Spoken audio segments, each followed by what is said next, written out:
Hello, hello. সবাইকে শুভ সন্ধ্যা। আশা করি ভালো আছেন। আর কে যেন এএম আর পিএম বোঝে না সে সময় কমেন্টস করছিল। মানে আমাদের ইয়েতে লিখছে হোয়াটসঅ্যাপে। শোনেন, ব্যাপার হলে এখনো সন্ধ্যা চলতেছে, 12টার আগ পর্যন্ত সন্ধ্যা। আর 12টা যখন বেজে যাবে, যদি ইংলিশ টাইম মানেন, যদি গ্রিনিস মিন টাইম মানেন, 12টা থেকে রাত শুরু হবে।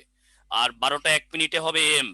আর এটা থাকবে কালকে দুপুর 11টা 59 পর্যন্ত, সকাল। আর 12টা থেকে পিএম শুরু হবে। ওইটা থাকবে এই 11টা 59 পর্যন্ত, 12টা পর্যন্ত। বুঝতে পারছেন? তো এইগুলো বোঝেন না, একজন হোয়াটসঅ্যাপে লিখছে।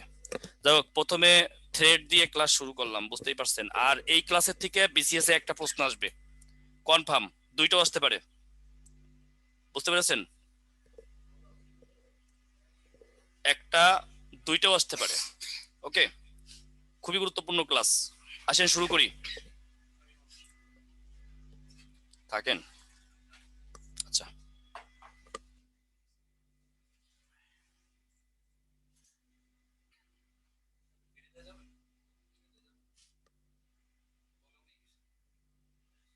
বললে আপনাকে শিফট করতাম, তো গিয়ে লাভ নাই।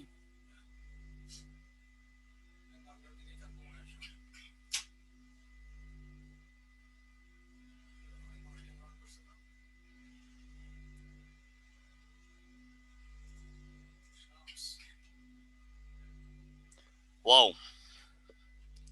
এই ক্লাসটা মনে হয় সবার জন্যই নতুন, এখনো নেই।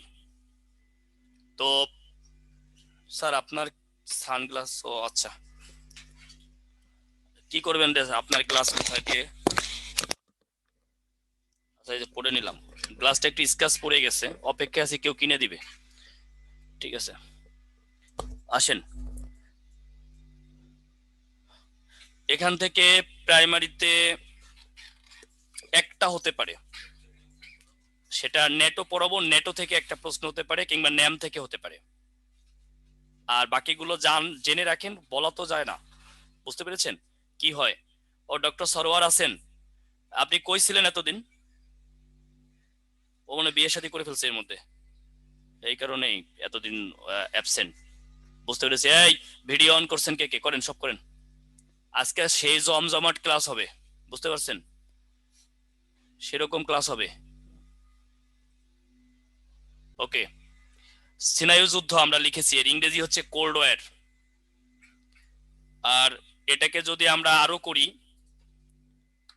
তাহলে যেটা হবে শীতল যুদ্ধ, মানে ঠান্ডা যুদ্ধ। এটাকে নানান বাংলা বলা যায়। শীতল যুদ্ধ, ঠান্ডা যুদ্ধ, কোল্ড ওয়ার, সিনাই যুদ্ধ, যাই বলি না কেন। শোনেন, আমি যা বলবো তাই লিখবেন, এর বাইরে কোনো কথা লিখবেন না। আমি যতটুকু বলবো ততটুকু লিখবেন, কিন্তু স্লাইডে অনেক কিছু দেখাবো।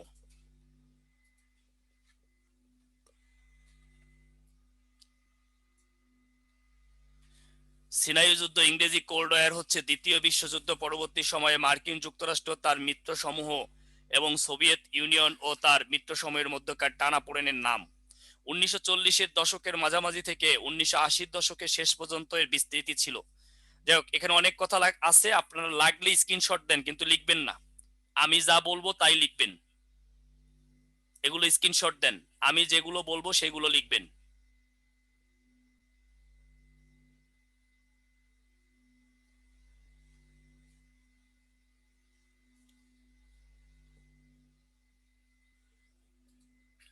এটা লিখবেন না, আমি যা বলবো তাই লিখবেন।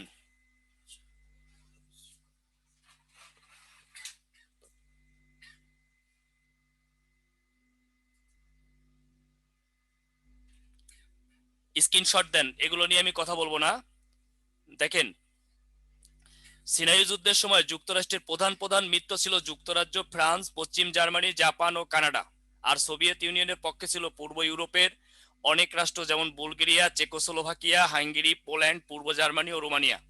সিনাই যুদ্ধের কিছুকাল যাবৎ কিউবা এবং চীন সোভিয়েতদের সমর্থন দেয়।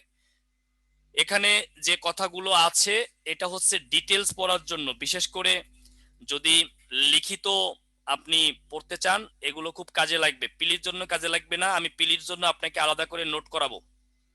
অতএব সবাই নোটের অপেক্ষায় থাকেন আর এগুলো স্ক্রিনশট দেন। হ্যাঁ, দেখেন বিশাল তথ্য এখানে আছে। 1947-এর মার্শাল পরিকল্পনা, তাহলে পরীক্ষা আসতে পারে মার্শাল পরিকল্পনা হয় কত সালে? 1947 সালে। অর্থাৎ বিশ্ব অর্থনৈতিক দিক দিয়ে শক্তিশালী মার্কিন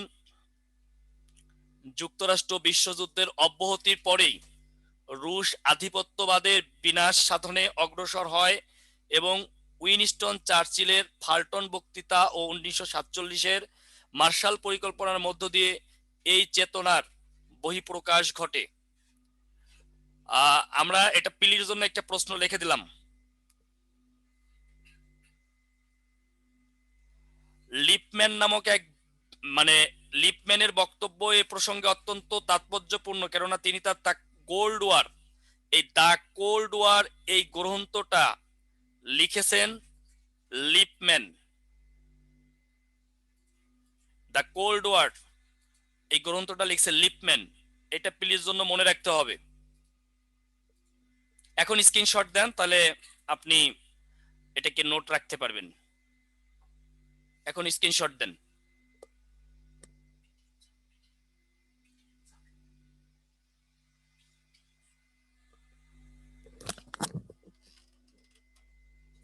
আর এগুলোর পিডিএফ পাবেন আপনার একটু পরেই, টেনশন করার কোনো কারণ নাই।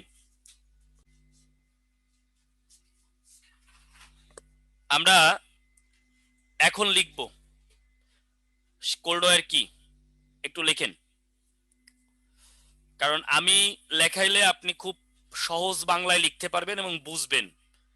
এই বইয়ের ভাষা আপনি বুঝবেন না, এখানে যেটা তুলে দেওয়া হয়েছে বইয়ের ভাষা আপনি বুঝবেন না। লেখেন দ্বিতীয় বিশ্বযুদ্ধ পরবর্তী দ্বিতীয় বিশ্বযুদ্ধ পরবর্তী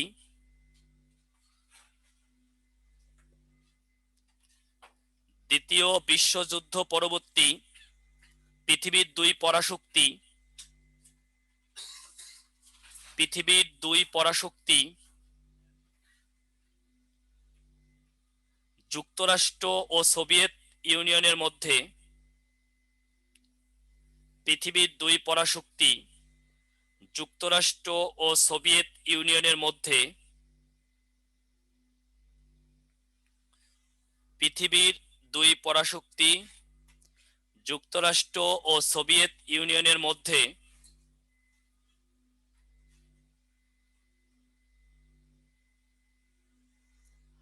মতানৈক্য দেখা দেয় বা অন্তর্দ্বন্দ্ব দেখা দেয়, বা আরো ভালো বাংলা আছে, লেখেন মতাদর্শের পার্থক্য দেখা দেয়। মতাদর্শের পার্থক্য দেখা দেয়, লেখেন মতাদর্শের পার্থক্য দেখা দেয়। এই আজকের ক্লাস থেকে ডাক্তারদেরও প্রশ্ন হবে, ডাক্তারদের একটা প্রশ্ন হবে, মতাদর্শের পার্থক্য দেখা দেয়। লিখছেন আশা করি। লেখেন যুক্তরাষ্ট্র সমগ্র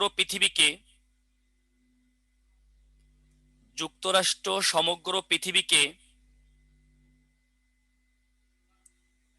পুঁজিবাদের বলয়ে আবদ্ধ করতে চায়। যুক্তরাষ্ট্র সমগ্র পৃথিবীকে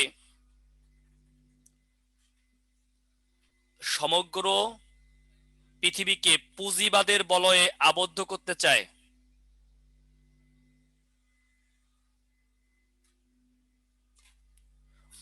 অন্যদিকে সোভিয়েত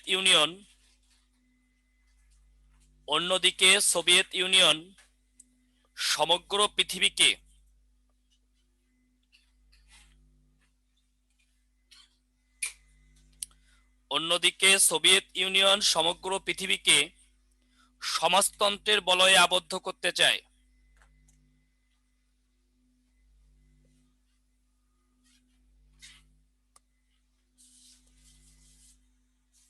অন্যদিকে সোভিয়েত ইউনিয়ন সমগ্র পৃথিবীকে সমাজতন্ত্রের বলয়ে আবদ্ধ করতে চায়।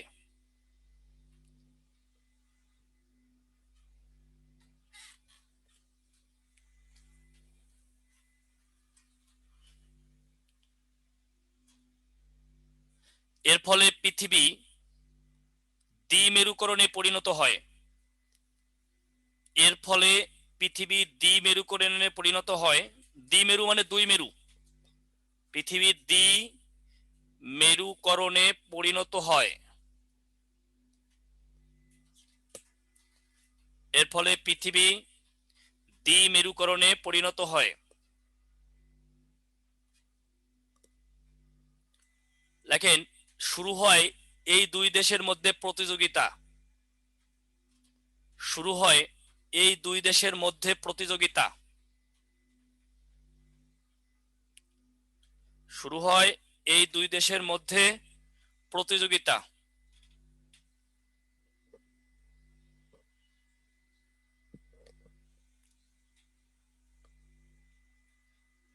এই দুই দেশের মধ্যে প্রতিযোগিতা।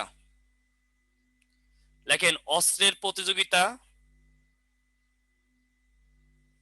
কমা, পারমাণবিকের প্রতিযোগিতা,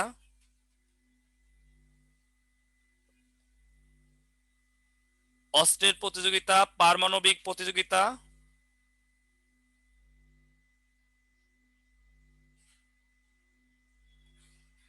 সামরিক প্রতিযোগিতা,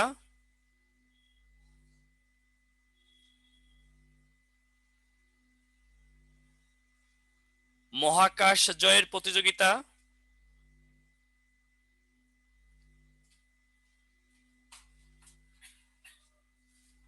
অস্ত্রের প্রতিযোগিতা, পারমাণবিকের প্রতিযোগিতা, সামরিক প্রতিযোগিতা, মহাকাশ জয়ের প্রতিযোগিতা পৃথিবীকে আতঙ্কগ্রস্ত করে তোলে। পৃথিবীকে আতঙ্কগ্রস্ত করে তোলে।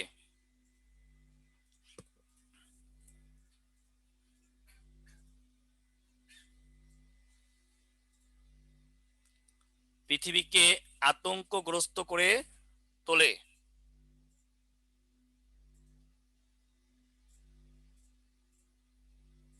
লেখেন, 1945 সাল থেকে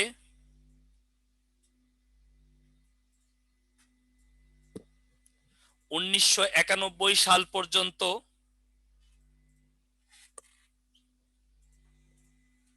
1945 সাল থেকে 1991 সাল পর্যন্ত এই দুই শক্তির মধ্যে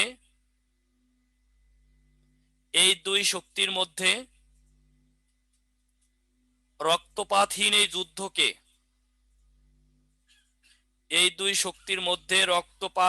যুদ্ধকে কোল্ড ওয়ার বলা হয়।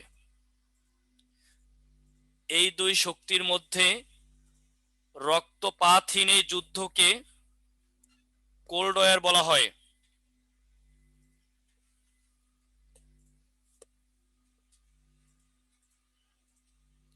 এই দুই শক্তির মধ্যে রক্তপাতহীন এই যুদ্ধকে কোল্ড ওয়ার বলা হয়। লিখছেন নাকি?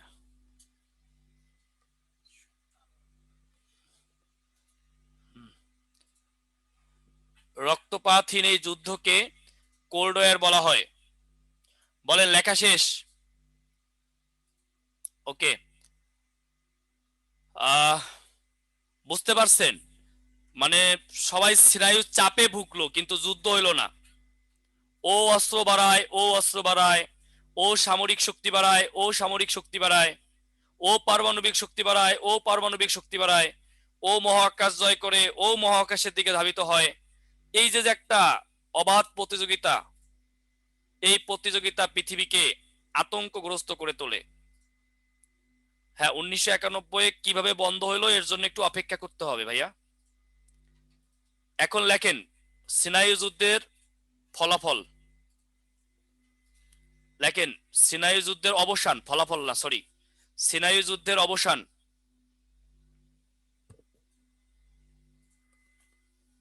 সিনাই যুদ্ধের অবসান। অবসান। সিনাই যুদ্ধের অবসান। লেখেন, 1985 সালে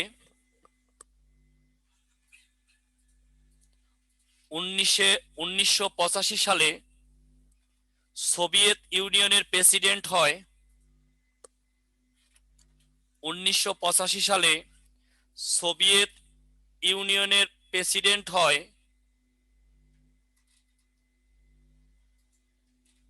মিখাইল গর্বাচেভ। 1985 সালে সোভিয়েত ইউনিয়নের প্রেসিডেন্ট হয় মিখাইল গর্বাচেভ।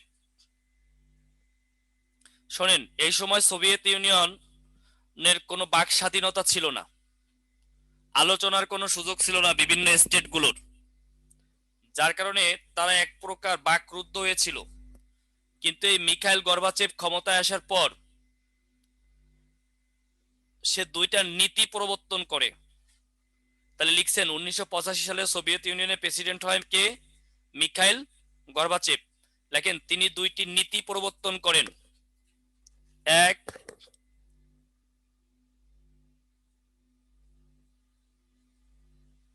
গ্লাসনস্ট।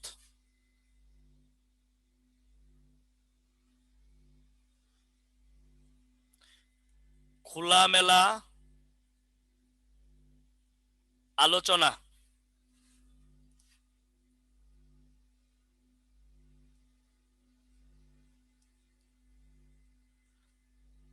পেরেস্ত্রোইকা, এটার অর্থ হচ্ছে পুনর্গঠন। খোলামেলা আলোচনা, এটার অর্থ হচ্ছে পুনর্গঠন।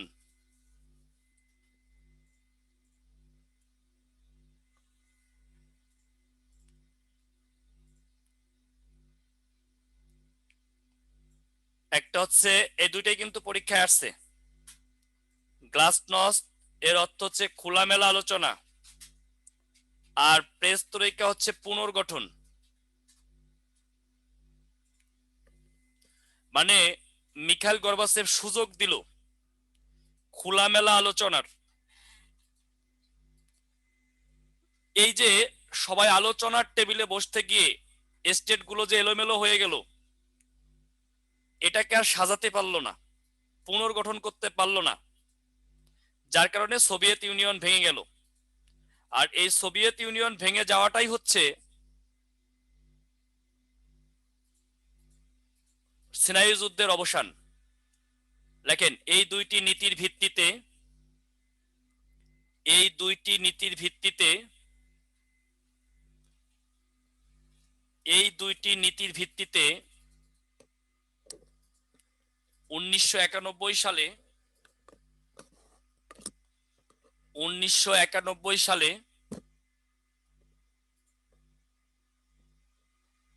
সোভিয়েত ইউনিয়ন ভেঙে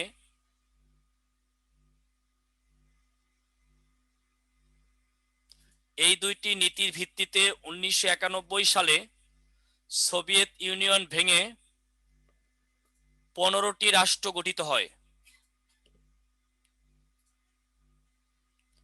15টি রাষ্ট্র গঠিত হয়।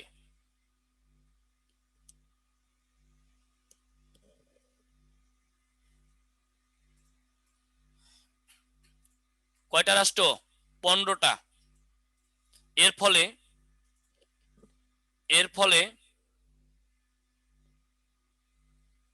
যুক্তরাষ্ট্র একক পরাশক্তিতে পরিণত হয়।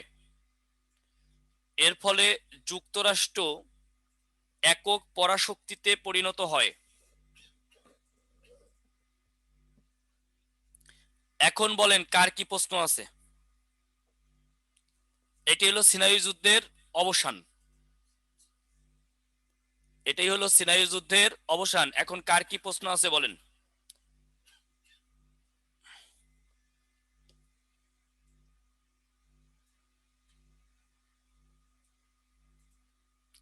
সমাজতন্ত্র ব্যাপারটা কি? রাশিয়ায় এখন গণতন্ত্র চলে না, রাশিয়া এখনো সমাজতন্ত্র।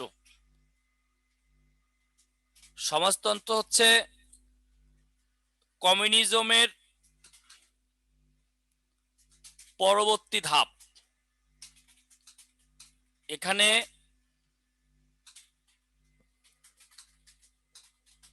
জনগণ তার সাধ্যমতো শ্রম দিবে, প্রয়োজন মতো গ্রহণ করবে। ইকুয়ালিটি, এখানে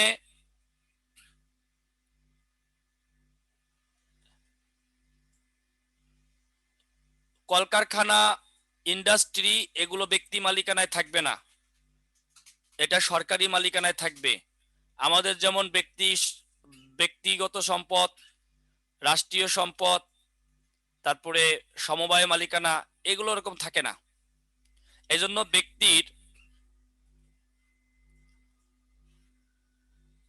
মানে ইচ্ছামতো সম্পদ বৃদ্ধি করার কোনো সুযোগ থাকে না। ব্যক্তি চাইলেই ইচ্ছামতো সম্পদ বৃদ্ধি করতে পারে না, এটা পসিবল হয় না।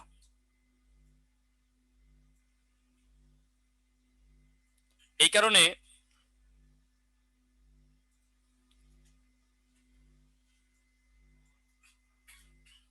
সমাজতন্ত্র মানুষের অধিকার নিয়ে কাজ করে। কেউ খাবে তো কেউ খাবে না, তা হবে না, তা হবে না। পুঁজিবাদে ধনী ধনী হয়, গরিব গরিব হয়। যেমন দেখবেন প্রতি বছর যখন পৃথিবীর শীর্ষ ধনী তালিকা করে, ওখানে দেখবেন রাশিয়ার কোনো ব্যক্তির নাম নাই, চীনের মানে সোশ্যালিস্ট অংশের কোনো নাম নাই। হয়তো ইয়ার থাকতে পারে, হংকং এর থাকতে পারে, বাট চীনের নাম নাই। তো হ্যাঁ, চীন, কিউবা, উত্তর কোরিয়া, ভিয়েতনাম এরা কি এখনো সমাজতান্ত্রিক রাষ্ট্র? অবভিয়াসলি। প্রেস্তরিকা মানে পুনর্গঠন। স্যার পরাশক্তি কি? পরাশক্তি মানে বোঝেন না, যাকে কেউ হারাইতে পারে না। স্যার অনেক পলিটিক্যাল অ্যানালাইসিসদের মতো কোল্ড ওয়ার এখনো চলছে, এটা কি বিতর্কিত কোনো মত? না, চলছে। এখন পৃথিবী মেরুকরণ, অনেকের সাথে অনেকের চলছে, বাট এটা স্বীকৃতি নাই। সমাজতন্ত্র ভালো, সমাজতন্ত্র তো খারাপ না। আমাদের তো সংবিধানে যে মূলনীতি তার মধ্যে সমাজতন্ত্র রয়েছে। জাতীয়তাবাদ, সমাজতন্ত্র, গণতন্ত্র এবং ধর্মীয় নিরপেক্ষতা আছে না আমাদের? আমাদের সংবিধানের মূলনীতি কয়টি? 4টি। মনে রাখবেন, জাস গা গাধা, তুই একটা জাস্ট গাধা, বলে না, তুই একটা জাস্ট গাধা। যাতে জাতীয়তাবাদ, সমাজতন্ত্র, গণতন্ত্র, ধর্মীয় নিরপেক্ষতা। বিশ্বের বিভিন্ন বিষয়ে এদের মাঝে তো এখনো স্নায়ুযুদ্ধ বিদ্যমান রয়েছে মনে হয় স্যার। অবশ্যই আপনার সাথে আমারও আছে। মানে এটা তো যুদ্ধ হচ্ছে কোল্ড ওয়ার, ভেতরের যুদ্ধ, এটা থাকবেই। কিন্তু স্বীকৃত যুদ্ধ হচ্ছে এই দুই দেশের 45 থেকে 91 পর্যন্ত। এর ফলে দেখেন, আমরা এখন আজকে ক্লাসের একটা লিংক আছে, আপনি যদি লিংক ধরতে না পারেন সেই ক্ষেত্রে কিন্তু প্রবলেম। এই সিনাই যুদ্ধের ফলেই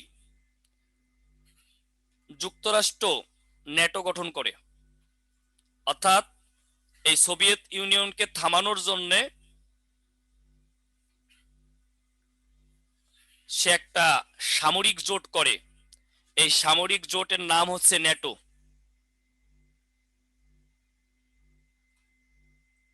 বুঝতে পেরেছেন?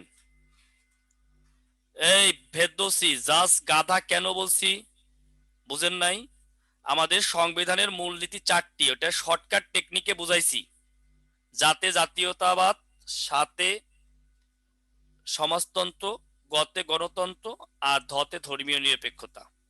আমরা সব স্টুডেন্টরা পুরা জীবনটাই কোল্ড ওয়ার কইরা গেলাম। সংসারে গেলে আরো কোল্ড ওয়ার হবে, টেনশন করেন না। ভাবতেছেন যে চাকরি একটা পাইয়ে গেলে বিয়ে করলেই তো বাইসে গেলাম। বিয়ে করলেই না বুঝবেন, ওই যে যারা করছে তারা জানে যে বিয়ে কি জিনিস। বুঝেন নাই? কি দিদি কি বলেন? ডক্টর এই পাল নাকি? আমার বংশের লোকজন। আচ্ছা, ভেঙে যাওয়া দেশগুলিতে কি সমাজতন্ত্র বিদ্যমান? না, ভেঙে যাওয়া কোনো দেশেই সমাজতন্ত্র নাই। আসেন তাহলে আমরা এখন পড়বো ন্যাটো। খুবই গুরুত্বপূর্ণ, পরীক্ষায় প্রশ্ন আসতে পারে এখান থেকে। বিয়ে ইয়ার হবে না আর। না, বিয়ে করে লাভ কি? বিয়ে করে কারো লাভ হইছে? মেয়ে মানুষ বলবে, দেখবেন জীবনটা ধ্বংস করে দিলা, তোমার সংসারে এসে আমার জীবন ধ্বংস। না আসলে মনে হয় ঐশ্বরিয়া হইতো। আর ছেলে মানুষ বলবে তোমারে বিয়ে করে আমার জীবন ধ্বংস, মনে ও সালমান খান হয়ে যাইতো। বুঝেন নাই? বিয়ের পরে কেউই সুখী না। ও সমাজের সামনে বলে আমরা খুব সুখী, আমাদের খুব ভাব আছে, আমাদের খুব মিলন আছে, আমরা একটা সুখী পরিবার। আসলে ভুয়া কথা। ওদের ডেলি গ্যাঞ্জাম লাগে। যে মানুষের কাছে বলে বেড়ায় আমাদের খুব সুখ আছে, ও ডেলি গ্যাঞ্জাম করে। আর সংসারে কোনো সুখ নেই। বুঝেন নাই? সুখ সাময়িকই। বিয়ে না করলে জীবন শেষ করে দেয় সমাজ, এটা সত্য। দূর বাদ দেন সমাজ। লাভ হয়েছে একটা বাচ্চা হয়েছে, নূরজাহান। ওটা তো আরো প্যারা। ভালো লাগবে বাচ্চাকে যখন বুকে নিবেন, ভালো লাগবে। এই বাচ্চা পালতে গিয়ে যে প্যারাটা, তাতেও খুব সমস্যা হবে না, কিন্তু এই বাচ্চা যখন বড় হয়ে আপনারে কষ্ট দিবে, তখন বুঝবেন যে কি লাভ হইছে। বুঝেন নাই? যাই হোক, এরকম চিন্তা করলে তার প্রোডাকশনই বন্ধ করে দিতে হবে। তা তো আর সম্ভব না, কিন্তু সত্যিকার অর্থেই। মানে তাহলে কি দাদু ডাক শুনতে পারবো না? জোবাইদুল, বিয়ে করছো নি ভাই? স্যার আপনার পার্সোনাল মতামত কি বিয়ের ব্যাপারটা? আমার পার্সোনাল মতামত হলো বিয়ে না করে থাকতে পারলে ভালো। কনফিডেন্সের স্টুডেন্টরা সুখী, তাইলে কি স্যার বিয়ের বিপক্ষে? আমি বিয়ের বিপক্ষে। বাঙালির বিয়ে ছাড়া কিছু বুঝে না স্যার। খালি বিয়ে বিয়ে বিয়ে। মানে তোর বিয়ে হয় নাই, তোর এখনো বিয়ে হয় নাই, তোর কবে? মেয়েরাই বিপদে বেশি থাকে। একবার ফেসবুকে দেখলাম যে বিয়ের কথা বারবার বলাতে খুন, যে বলছে তারে খুন করে লাইছে। ঠিক আছে। মেয়েরা, মেয়েরাই প্যারা একটু বেশি থাকে, 12-14 বছর হইলেই শুরু হয় কবে তোর বিয়ে, তোর বিয়ে হয় নাই। এরপরে বাপ মাও শুনে তোমার মাইয়া বিয়ে দেও নাকি, ডাঙর হইছে। আর ছেলেগত কোনো কথা নাই। আর ছেলেরা, ছেলেরা দু চোখ দিয়ে শুধু পানি ঝরে। ওগো বলে তুমি তো চাকরি বাকরি পাইলে একটা বিয়ে করতে পারতা। ওগোবার একটা অ্যাজেক্টিভ লাগাই দেয়, চাকরি বাকরি পাইলে তো বিয়ে করতে পারতা। একটা মাইয়া ছিল, কিন্তু কি কইরে তোমারে প্রস্তাব দেব কও? আর ছেলেরা একবারে মানে পুরাই অনেক কমেন্টস আছে, পড়া যাবে না স্যার, বাসা যাওয়া যায় না। এত বলে যে চাকরি না পাইলে বিয়ের জন্য মেয়ে পাবি না। ঠিকই কইছে। যে ছেলের বউ নাই সে সব থেকে দরিদ্র। বউ থাকলে বুঝবা। ও এটা অঞ্জনা ইসলাম। ধরো, উল্টাপাল্টা কথা। গাড়ি বাড়ি নাড়ি এইগুলিতে দিন শেষ করে সবাই। রেলওয়ে মন্ত্রীর মতো করবো নাকি? রেলওয়ে রেল রেল মন্ত্রীর মতো যদি ওই বয়সে পাওয়ার থাকে তাহলে করবেন। ঠিক আছে। আসেন নেটো, আমরা পাওয়ার নিয়ে কথা বলছি। নেটোর পাওয়ার। ঠিক আছে। তো এই যে পাওয়ার সৃষ্টি করলো আর কি যুক্তরাষ্ট্র। হ্যাঁ। তো এখন এটা হলো নর্থ আটলান্টিক ট্রিটি অর্গানাইজেশন। এখানে অনেক কথা লেখা আছে, এইগুলো স্ক্রিনশট রাখেন। আমি যা বলি তাই লেখেন। এই যে নর্থ আটলান্টিক ট্রিটি অর্গানাইজেশন, আপনাকে পূর্ণরূপটা জানতে হবে। আর ফরাসিটা জানার দরকার নাই। এটা 1949 সালের 4 এপ্রিল প্রতিষ্ঠা লাভ করে। এটি একটি সামরিক সহযোগিতার জোট। এখন স্ক্রিনশট দেন, তাহলে আর লিখতে হইল না। দেখেন, মাহফুজ মাদ্রাজি, চিন্তা করেন 4টে বিয়ে করবে। এই বাদ দেন, বাদ দেন, বাদ দেন। আসেন পড়ায় ফিরে যাই। মজার সময় মজা, পড়ার সময় পড়া, খেলার সময় খেলা। ঠিক আছে। এখন আপাতত পড়েন।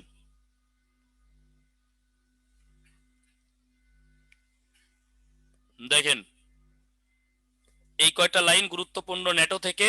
তবে নেটোর সদস্যপদ পরিবর্তন হয়েছে, এজন্য এটা খুবই গুরুত্বপূর্ণ। আর নেটো থেকে প্রশ্ন প্রায়ই আসে।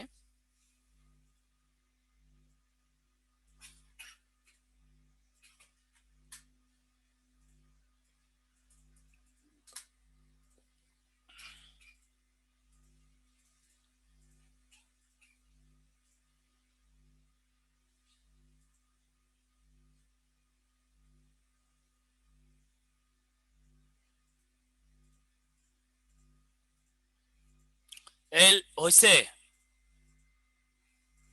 দেখেন, এখানে অনেক তথ্য আছে। আটলান্টিক মহাসাগরের দুই পারে অবস্থিত উত্তর আমেরিকার মার্কিন যুক্তরাষ্ট্র, কানাডা এবং ইউরোপের অধিকাংশ দেশ এই জোটের সদস্য। এছাড়াও তুরস্ক ও এই জোটের সদস্য। প্রতিষ্ঠাকালীন সদস্য ছিল 12টি। তাহলে এটা মাথায় রাখতে হবে, প্রতিষ্ঠাকালীন সদস্য ছিল কয়টি? 12টি। এটা লেখেন। বর্তমান সদর দপ্তর যদিও বেলজিয়ামের ব্রাসেলসে। বর্তমান সদর দপ্তর কোথায়? Brussels, Belgium. পূর্বের সদর দপ্তর ছিল ফ্রান্সের প্যারিসে। এই সামরিক জোটের অ্যাসোসিয়েট সদস্য দেশ রাশিয়া সদস্য নয়। সদস্য রাষ্ট্রগুলোর মধ্যে তুরস্ক, আলবেনিয়াই কেবল মুসলিম দেশ। তুরস্ক এবং আলবেনিয়া মুসলিম দেশ। জেসন স্টলবার্গ বর্তমানে ন্যাটোর মহাসচিব হিসেবে দায়িত্ব পালন করেন। যে কয়টা লাইন আন্ডারলাইন করছি সব লাগবে, এগুলো আমার বোঝানোর কিছু নাই, এগুলো হচ্ছে আপনার পড়া।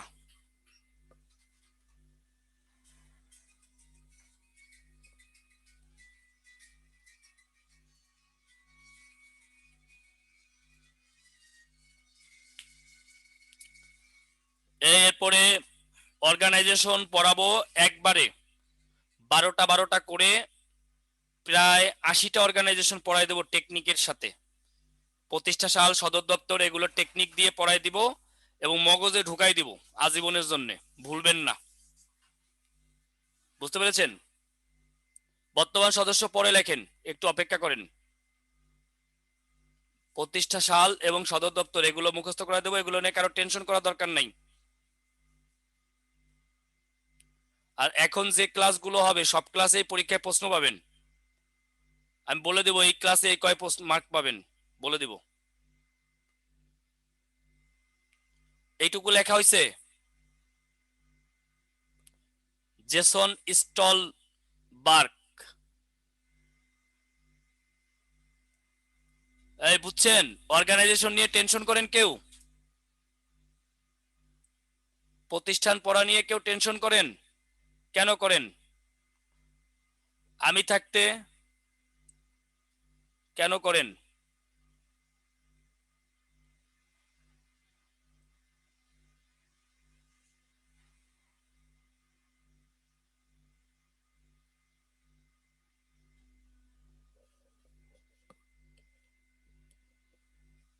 টেনশন নাই, টেনশন নাই। মনে থাকবে কেন না কেন? ইয়ে পড়াবো, টেকনিক পড়াবো, মানে ওই টেকনিক পড়াবো না, এটা মাথায় ঢুকাই দিব, মোবাইল নাম্বার দিয়ে মুখস্থ করাই দিব, সদর দপ্তর মুখস্থ করাই দিব, টেনশন করার কোনো কারণ নাই। বুঝেন নাই? 80টা প্রতিষ্ঠান পড়াই দেবো মাত্র 3টা ক্লাসে, 4টা ক্লাসে। এক ক্লাসে 28টা প্রতিষ্ঠান পড়াবো, আর 2 ক্লাসে 12 12 24টা পড়াবো।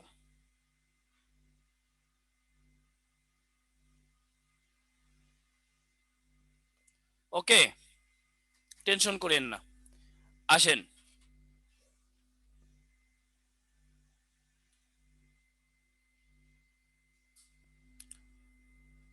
আহ এখানে অনেক তথ্য আছে, এই তথ্যগুলো আপনাদের লাগবে না, এটাকে আমরা স্ক্রিপ্ট করি। আর শুধু লাগবে বর্তমান সদস্য দেশ 30টি।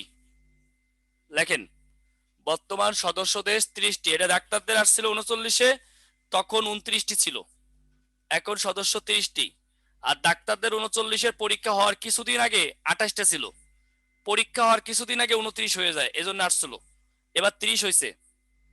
আর সর্বশেষ হচ্ছে উত্তর মেসিডোনিয়া। এই দুইটা লাইন গুরুত্বপূর্ণ, পরীক্ষা আসতে পারে। বর্তমান সদস্য 30টি দেশ, সর্বশেষ হচ্ছে কে? 12টা কি ছিল? এই 12টা হচ্ছে প্রতিষ্ঠাকালীন সদস্য, মাসুদ পারভেজ। 12টা হলো প্রতিষ্ঠাকালীন সদস্য, 30টা হলো বর্তমান সদস্য। মনে রাখেন, এই দুইটার মধ্য থেকে প্রশ্ন আসবে, আসলে খুবই সম্ভাবনা আছে। তাইলে মানে পৃথিবীর সকল দেশের সামরিক খরচের 70% ব্যবহার করে ওরা। তাহলে বোঝেন কি বরাদ্দ নেটোতে, 70%। Can you imagine that?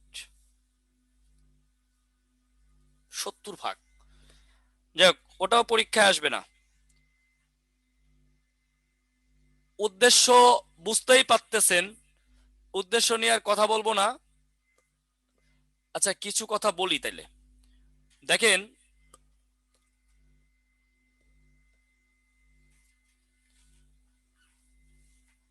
প্রতিষ্ঠার প্রথম 2 বছর ন্যাটো একটি রাজনৈতিক সংগঠন হিসেবে ছিল, কিন্তু কোরীয় যুদ্ধের পর ন্যাটো সদস্যরা চিন্তিত হয়ে পড়েন এবং যুক্তরাষ্ট্রের 2 জন সর্বোচ্চ সামরিক কমান্ডারের অধীনে একটি সমন্বিত সামরিক কাঠামো গড়ে তোলা হয়। ন্যাটোর প্রথম মহাসচিব ছিলেন লর্ড ইসমে। এগুলো লাগবে না। 49 সালে বলেন যে এই প্রতিষ্ঠানের উদ্দেশ্য হলো রাশিয়ানদের দূরে রাখা, আমেরিকানদের কাছে আনা এবং জার্মানদের দাবিয়ে রাখা। এমনি জানার জন্য আপনি এগুলো পড়তে পারেন। 1989 সালে বার্লিন দেওয়াল ভেঙে ফেলা হলে ন্যাটো যুগোস্লাভিয়ার দিকে মনোনিবেশ করে। এর পরিপ্রেক্ষিতে 1991 থেকে 95 পর্যন্ত বসনিয়া ন্যাটো মধ্যস্থতামূলক সামরিক অভিযান চালায় এবং পরে 1999 সালে যুগোস্লাভিয়ায় অভিযান চালায়। এগুলো লাগবে না, এগুলো রিটেনে লাগবে। আমি যা বলছি ন্যাটো নিয়ে এই পর্যন্তই শেষ। বেশি প্যারা নিয়েন না, মাথায় প্যারা নিলে পরে আর কিছুই থাকবে না মাথায়।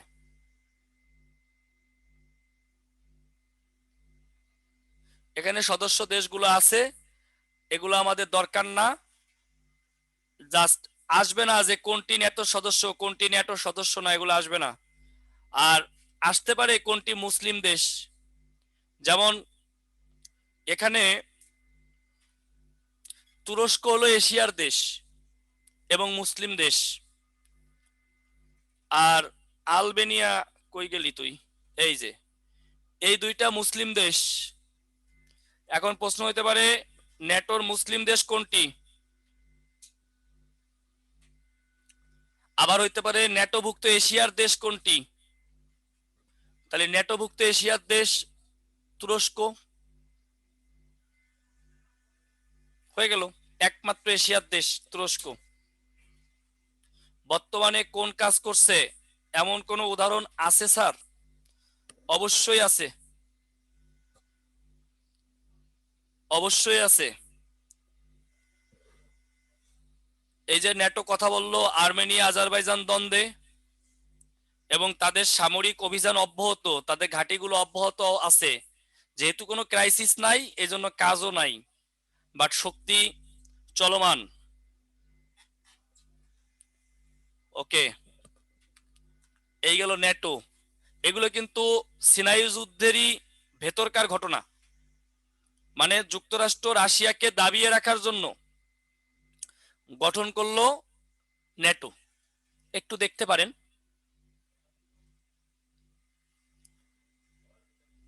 এলে এক নজরে ন্যাটো, এটা স্ক্রিনশট রাখতে পারেন।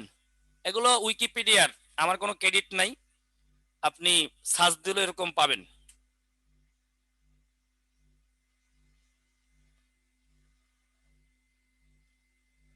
ওয়ারশো চুক্তি বা ওয়ারশো প্যাক্ট শিরোনাম,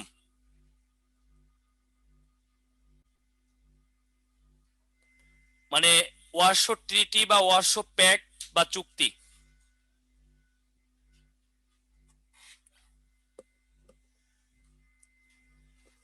এখন খেয়াল করেন যুক্তরাষ্ট্র কি গঠন করলো, ন্যাটো। তাহলে সোভিয়েত ইউনিয়ন বসে থাকবে? সোভিয়েত ইউনিয়ন ওয়ারশ প্যাক্ট করলো, এটা 1955 সালে করলো। তাহলে দেখেন প্রতিষ্ঠা 1955,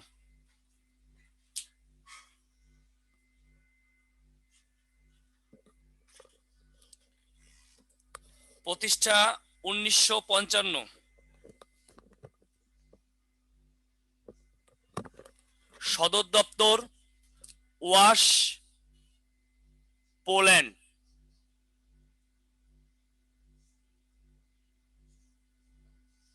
সদর দপ্তর ওয়াশ, পোল্যান্ড।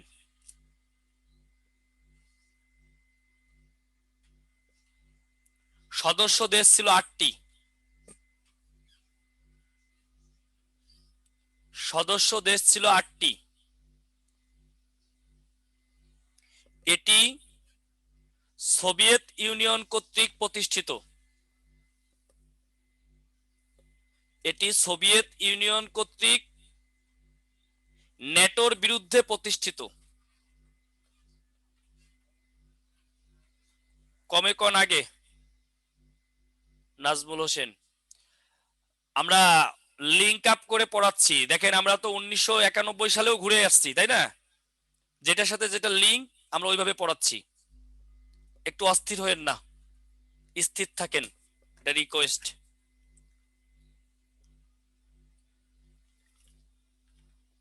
এখন আমরা বলছি সদস্য দেশ ছিল, তার মানে কি এখন নাই? কারণ একটু আগে দেখছি সোভিয়েত ইউনিয়ন ভেঙে গেছে। সোভিয়েত ইউনিয়ন ভেঙে যাওয়া মানে এটাও ভেঙে গেছে। 1955 সালে প্রতিষ্ঠিত সদর দপ্তর ওয়াশ, পোল্যান্ড। আমি আবার বলতে পারবো না ভাই, এই যে 10 ঘন্টা ক্লাস চলতেছে, আমি খুব স্লো ডেলিভারি দিচ্ছি এবং একাধিকবার বলতেছি, এরপরেও যদি লিখতে না পারেন পিডিএফ দেওয়া থাকবে, সেখান থেকে লিখেন। আমাকেও বুঝতে হবে আপনাদেরকে, আমিও মানুষ। 2 বার 3 বার বলার পরে যদি লিখতে না পারেন পিডিএফ থেকে লিখে নিন।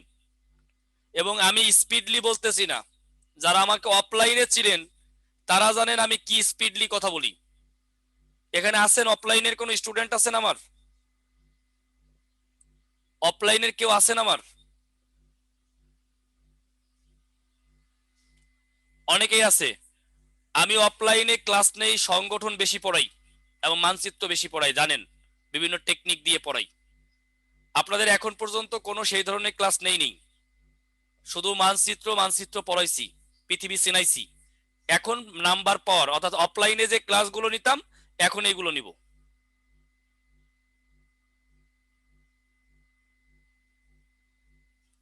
ওকে। এখন এই যে ওয়াশ প্যাক্ট 55 সালে গঠন হইল, 1991 সালে যখন সোভিয়েত ইউনিয়ন ভেঙে যায়, ভেঙে যাওয়ার পর আরেকটা প্রতিষ্ঠান প্রতিষ্ঠা লাভ করে, তার নাম সিআইএস। শিরোনাম করেন সিআইএস। শিরোনাম সিআইএস।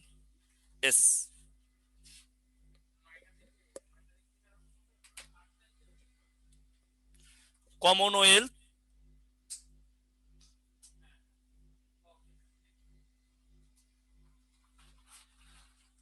Independent states. লেখেন কমনওয়েলথ ইন্ডিপেন্ডেন্ট স্টেটস।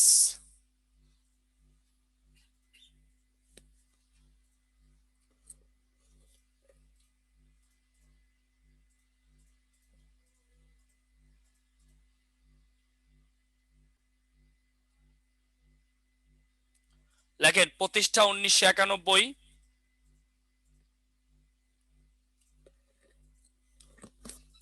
সদর দপ্তর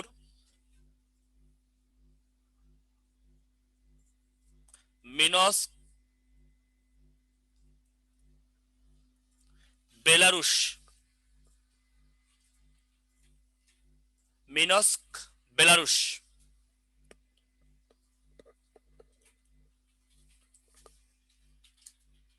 মিনস্ক, বেলারুশ।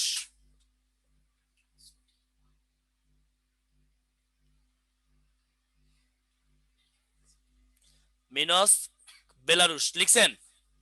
লেখেন সোভিয়েত ইউনিয়ন ভেঙে যাওয়ার কারণে, সোভিয়েত ইউনিয়ন ভেঙে যাওয়ার কারণে নীলক্ষেত ব্রাঞ্চের সাব্বির হোসেন, থ্যাংক ইউ ভাই।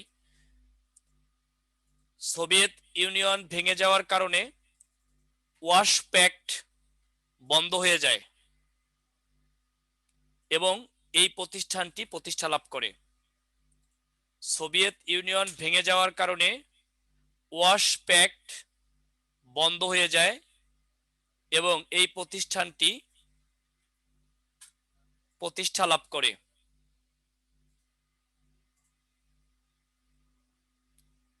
এই প্রতিষ্ঠানটি প্রতিষ্ঠা লাভ করে।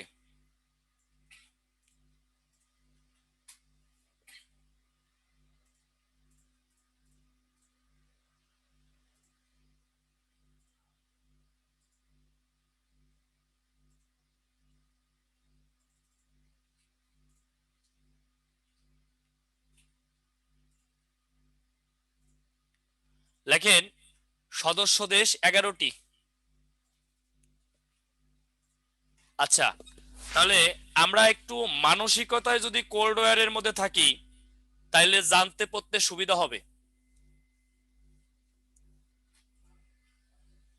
আমরা যুক্তরাষ্ট্রকে দেখলাম ন্যাটো গঠন করলো।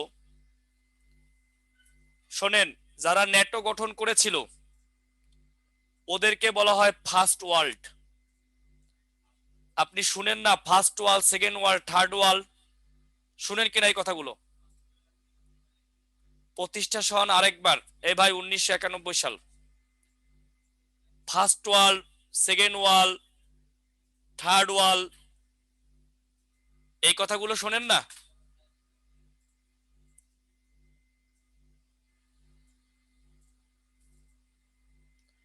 এই যারা ন্যাটো গঠন করছে ওদেরকে বলা হয় ফার্স্ট ওয়ার্ল্ড। কথা বুঝছেন নি? এই দেখেন,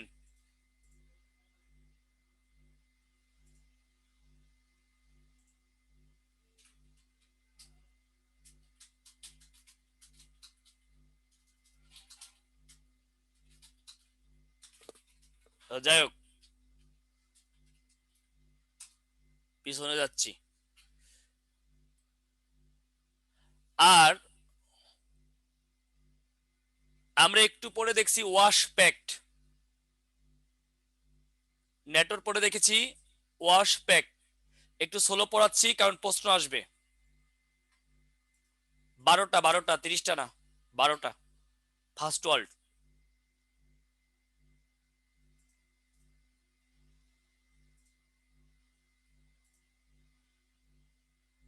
এই ওয়াশ প্যাক্ট যারা করছে এরা সেকেন্ড ওয়ার্ল্ড। দেখেন বোঝেন কিনা। ন্যাটো যারা করছে ফার্স্ট ওয়ার্ল্ড, ওয়াশ প্যাক্ট যারা করছে সেকেন্ড ওয়ার্ল্ড। এবার থার্ড ওয়ার্ল্ড কারা?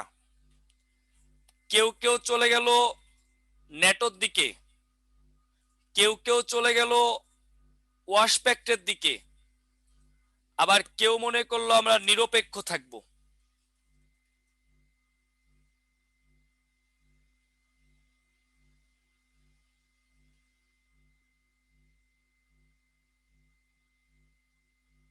তারা করলো নন অ্যালাইন্ড মুভমেন্ট, ন্যাম। আমরা এখন পড়াবো ন্যাম,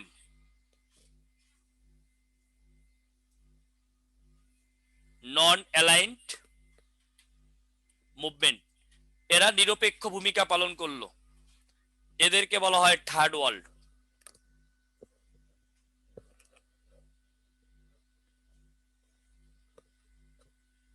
নন অ্যালাইন্ড মুভমেন্ট।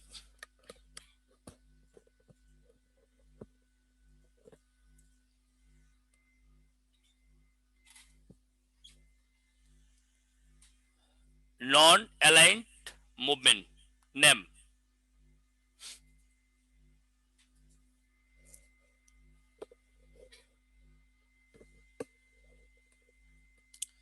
তাহলে আমরা লিখব এটা হচ্ছে নিরপেক্ষ আন্দোলন জোট। আমরা এগুলো লিখবো না, আমরা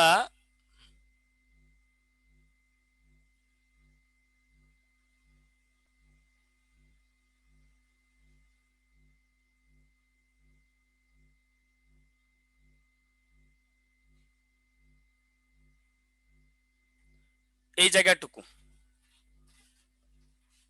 ন্যাম।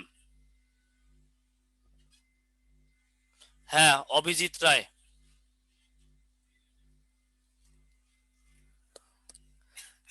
দেখেন,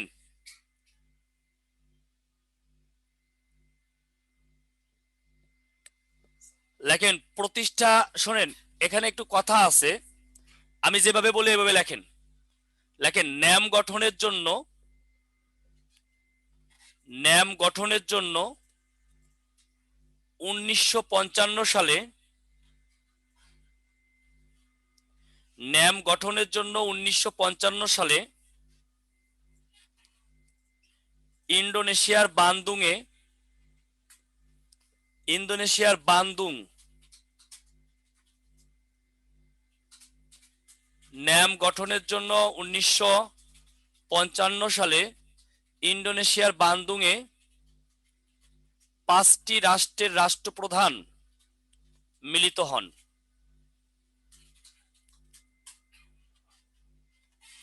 5টি রাষ্ট্রের রাষ্ট্রপ্রধান মিলিত হন। তারা হলেন, লিখবেন, তারা হলেন ইন্দোনেশিয়ার আহমেদ সুকর্ণ। তারা হলেন ইন্দোনেশিয়ার আহমেদ সুকর্ণ।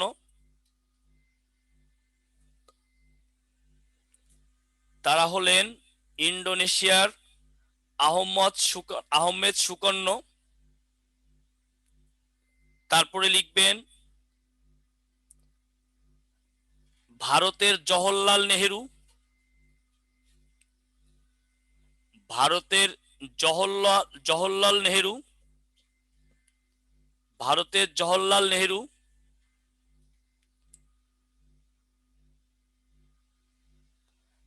তারপরে লিখবেন যুগোস্লোভিয়ার জোসেফ মার্শাল টিটো। যুগোস্লোভিয়ার জোসেফ মার্শাল টিটো। যুগোস্লোভিয়ার জোসেফ মার্শাল টিটো। তারপর লিখবেন ঘানার নক্রুমা, না মিশরের জামাল আবদেল নাসের। লেখেন মিশরের জামাল আবদেল নাসের। মিশরের জামাল আবদেল নাসের। ঘানার নক্রুমা। ঘানার নক্রুমা। নক্রুমা বানান এটা।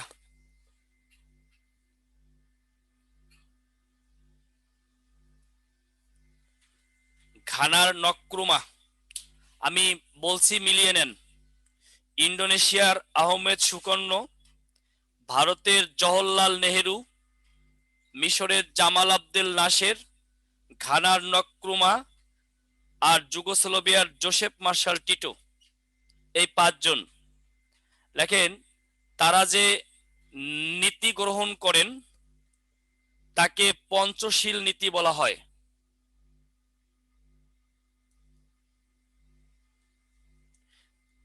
তারা যে নীতি গ্রহণ করেন তাকে পঞ্চশীল নীতি বলা হয়। প্রশ্ন আসতে পারে পরীক্ষায়, পঞ্চশীল নীতি গ্রহণ করা হয় কোন প্রেক্ষিতে? ন্যাম গঠনের প্রেক্ষিতে। আবার পঞ্চশীল আর পঞ্চবার্ষিক কিন্তু এক না। পঞ্চবার্ষিক মানে 5 ইয়ার্স প্ল্যানিং, ওটা জোসেফ স্টালিন রাশিয়ার, সে ওটার প্রবক্তা। আমরা যেটা পালন করি 5 ইয়ার্স প্ল্যানিং, আমাদের এখন চলছে 7th 5 ইয়ার্স প্ল্যানিং। এই বছর শেষ হবে। 8 5 ইয়ার্স প্ল্যানিং শুরু হবে আমাদের 21 থেকে 25। তাহলে তারা যে নীতি গ্রহণ করে, এই নীতির নাম কি? এখন দেখেন, ন্যাম হচ্ছে একটা জোট নিরপেক্ষ আন্দোলন। এই আন্দোলন শুরু হয় 1961 সালে। আর এটাই হচ্ছে প্রতিষ্ঠা। যদি ন্যাম প্রতিষ্ঠা নিয়ে কথা হয় তাইলে মূলত 1961 সাল হবে। লেখেন এটি প্রতিষ্ঠা লাভ করে 1961 সালের 1 সেপ্টেম্বর। এটি প্রতিষ্ঠা লাভ করে 1961 সালের 1 সেপ্টেম্বর।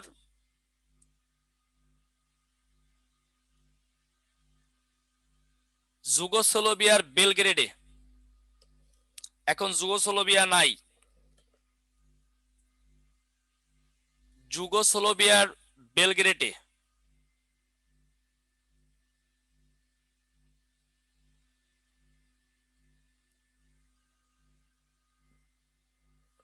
যুগোস্লোভিয়ার বেলগ্রেডে।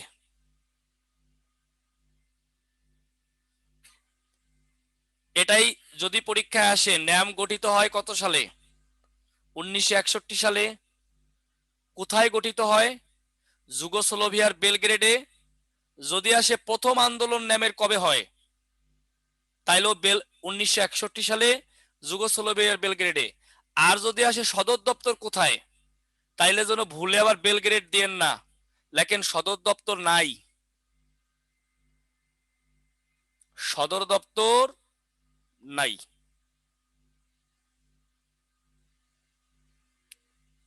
সদর দপ্তর নাই লেখেন।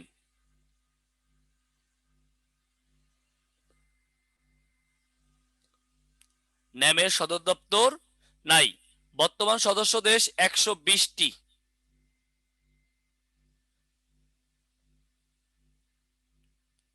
আমি যা বলছি তাই লিখবেন, এর বাইরে লেখার দরকার নাই।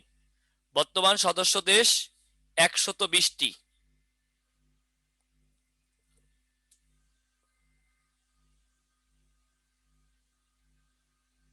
লিখছেন? লেখেন ন্যামের সর্বশেষ সম্মেলন হয়েছে আজারবাইজানের বাকুতে।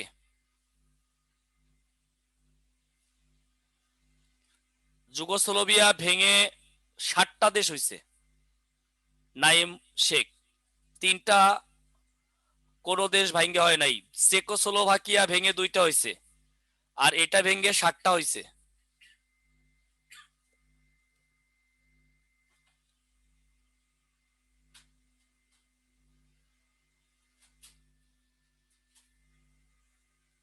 তাহলে সর্বশেষ সম্মেলন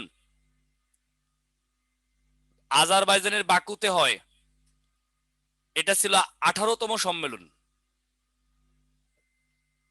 সর্বশেষ সম্মেলন হয় আজারবাইজানের বাকুতে, আমাদের প্রধানমন্ত্রী অংশগ্রহণ করছিল। আজারবাইজানের রাজধানী বাকুতে, এটাও পরীক্ষা আসতে পারে, ইম্পর্টেন্ট।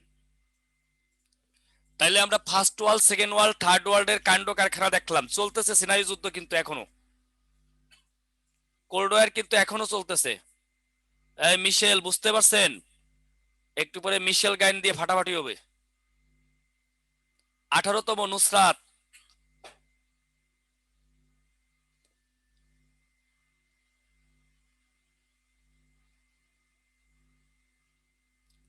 নুরজাহান, আপনার তো বুদ্ধি কম। জোটবদ্ধ না হইলে তো এগুলো ধ্বংস হইতো। জোটের দরকার কি? আমরা মানুষ মিলেমিশে কেন থাকি? যেন অন্য কেউ আক্রমণ করতে না পারে। এই নেটো এবং ওয়াশপ্যাক্টের যে আগ্রাসন, যুক্তরাষ্ট্র এবং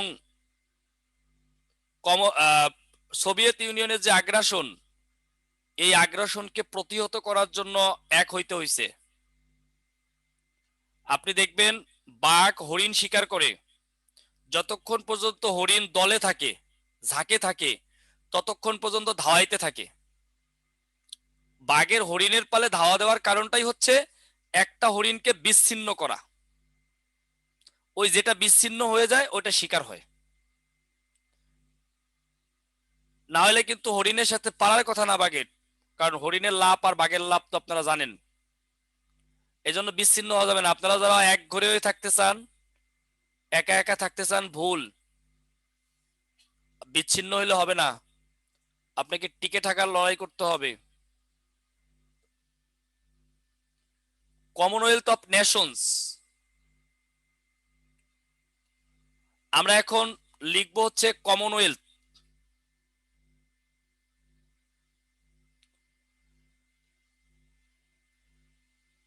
আপনারা শুধু শিরোনাম কমনওয়েলথ করবেন।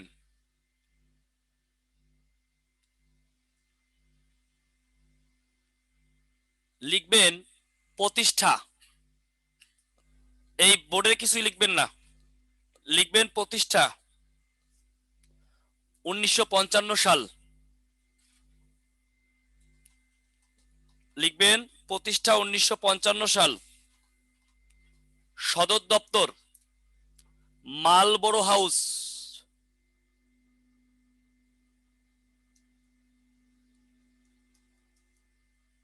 লন্ডন।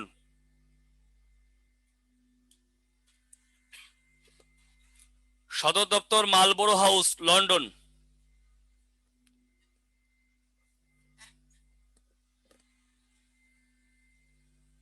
এই 1955 না, 1949, সরি সরি সরি সরি, ঠিক ধরেছেন ইউজার।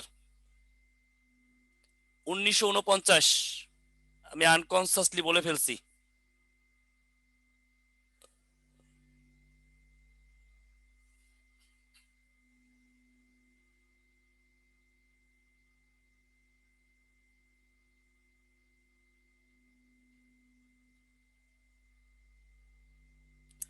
লেখেন 1949।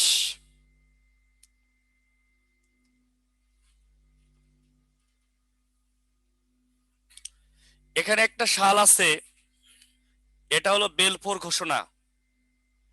এটা কিন্তু কমনওয়েলথ না, এটা কমনওয়েলথ অফ নেশনস ঘোষণার একটা উদ্যোগ, মানে এই ঘোষণা একটা উদ্যোগ নেওয়া হয়, কিন্তু 1949 সালে এটি প্রতিষ্ঠা লাভ করে।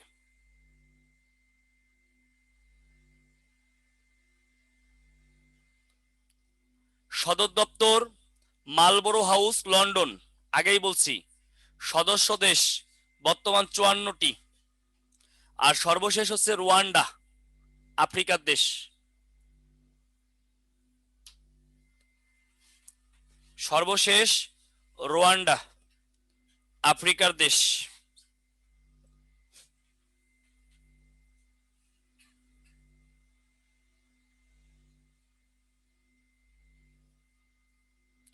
সর্বশেষ সদস্য দেশ রুয়ান্ডা, এটা আফ্রিকার দেশ।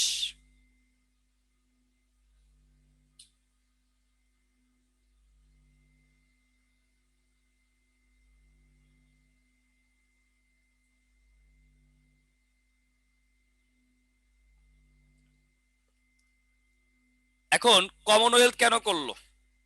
লেখেন ব্রিটিশ উপনিবেশ, ব্রিটিশ উপনিবেশ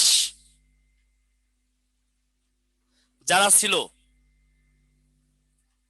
এই মোট সদস্য 54, লেখাই আছে বোর্ডে। যারা ব্রিটিশ উপনিবেশ ছিল তাদেরকে নিয়ে কমনওয়েলথ গঠিত হয়। ব্রিটিশ উপনিবেশ ছিল তাদেরকে নিয়ে কমনওয়েলথ গঠিত।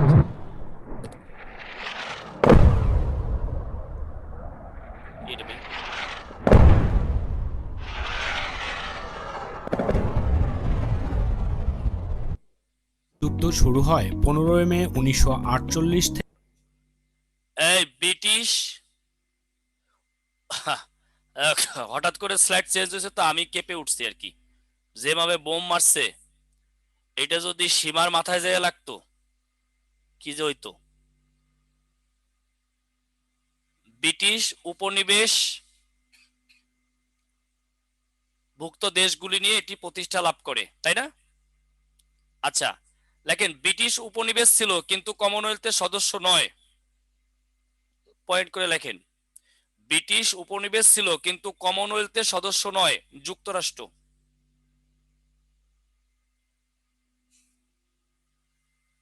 ডক্টর সরোয়ার শুরু হয়ে গেছে। আজকেও চুপচাপ কেন? বিয়ে শাদী করে ফেলছে মনে হয়, না? সত্যি? হ্যাঁ, সরোয়ার বিয়ে করে ফেলছে, বুঝলাম। স্যার আমি তো ভয় পেয়েছি, ভাবলাম স্টুডিওতে কিছু হইলো বুঝি। বাবা, কত চিন্তা আমাগো নিয়ে নার্গিস। দেখেন, এই লিখছেন মালদ্বীপ ত্যাগ করার পরও 54, আর একটা আইছে, একটা গেছে, একটা আইছে কাইসার মৌ। লেখেন, এই দেখেন আপনারা, বলছি ব্রিটিশ উপনিবেশ ছিল না কিন্তু কমনওয়েলথের সদস্য, যুক্তরাষ্ট্র। ব্রিটিশ, না সরি, ব্রিটিশ উপনিবেশ ছিল কিন্তু কমনওয়েলথের সদস্য নয়, যুক্তরাষ্ট্র। আর ব্রিটিশ উপনিবেশ ছিল না কিন্তু কমনওয়েলথের সদস্য। লেখেন ব্রিটিশ উপনিবেশ ছিল না কিন্তু কমনওয়েলথের সদস্য।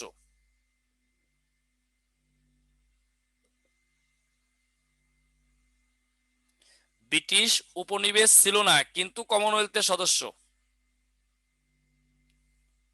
লেখেন রুয়ান্ডা,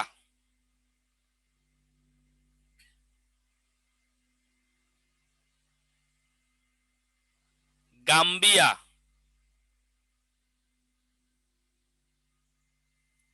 রুয়ান্ডা ও গাম্বিয়া, এটা আফ্রিকার দেশ। ব্রিটিশ উপনিবেশ ছিল না কিন্তু কমনওয়েলথের সদস্য। আমরা এখন লিখবো আরব ইসরায়েল যুদ্ধ। এই যে শুরু হয়ে গেছে। আগো, ওরে বাবা।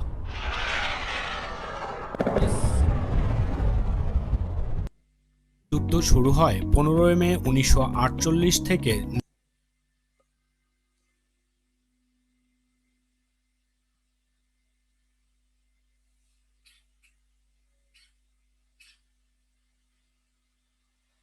আরব ইসরায়েল যুদ্ধ হয় এ পর্যন্ত 4 বার। আমরা একটা মোবাইল নাম্বার মুখস্থ করব, এর মধ্য দিয়ে 4টা আরব ইসরায়েল যুদ্ধ শেষ করব। 01948566773। 48, 56, 67, 73। আমার সাথে 3 বার বলেন। সবাই বলেন 48, 56, 67, 73। 3 বার বলেন। বলেন। এটা বাংলা লিংক নাম্বার, তাই না? এখান থেকে 19 নিব, এখান থেকে 48। বলেন 1948 প্রথম আরব ইসরায়েল যুদ্ধ। 1956 দ্বিতীয় আরব ইসরায়েল যুদ্ধ। 1967 তৃতীয় আরব ইসরায়েল যুদ্ধ। 1973 চতুর্থ আরব ইসরায়েল যুদ্ধ। 72 না 73 হবে? এই 72 লিখছেন কেন? 73। হ্যাঁ হ্যাঁ, মোজাম্বিক আছে, মোজাম্বিক। এই ওইখানে লেখেন মোজাম্বিক কমনওয়েলথে। মানে সদস্য ছিল না কিন্তু, মানে ব্রিটিশ উপনিবেশ ছিল না কিন্তু কমনওয়েলথের সদস্য। আচ্ছা লেখেন তাইলে। 4টা আরব ইসরায়েল যুদ্ধ হয়েছে। 1948 সালে প্রথম, 1956 দ্বিতীয়, 67 তৃতীয়, 73 চতুর্থ। লিখছেন?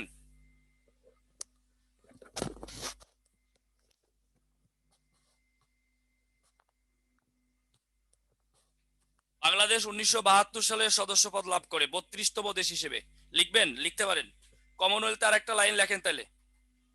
এই কমনওয়েলথ আর একটা লাইন লেখেন। বাংলাদেশ বাংলাদেশ কমনওয়েলথের 32তম সদস্যপদ লাভ করে 1972 সালে।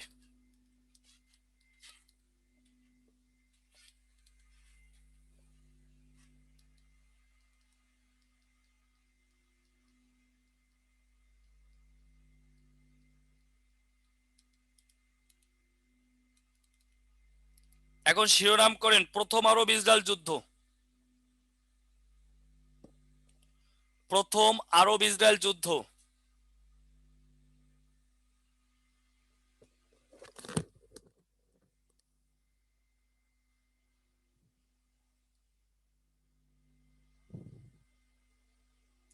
লেখেন 1948 সালে 1948 সালে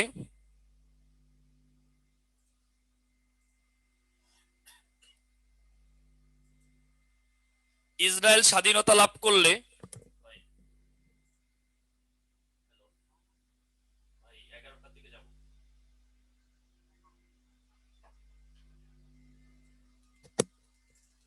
1948 সালে ইসরায়েল স্বাধীনতা লাভ করলে ফিলিস্তিন নিজ দেশে অতিথি হয়ে যায়। ফিলিস্তিন নিজ দেশে অতিথি হয়ে যায়।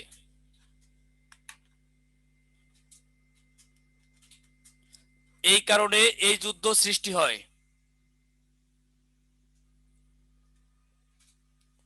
1948 সালে ইসরায়েল স্বাধীনতা লাভ করলে ফিলিস্তিন নিজের দেশে অতিথি হয়ে যায়। এই কারণে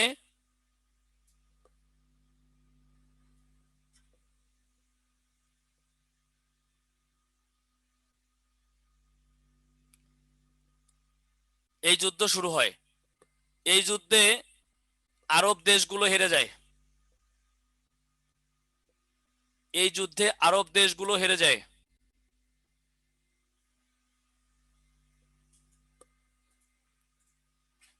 এই যুদ্ধের সময় জাতিসংঘ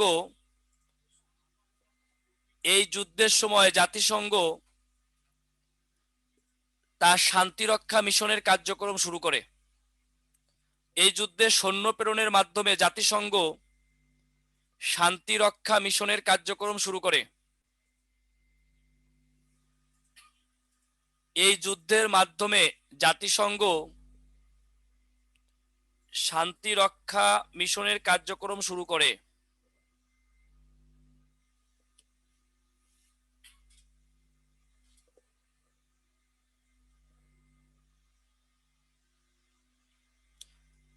শান্তি রক্ষা মিশনের কার্যক্রম শুরু করে।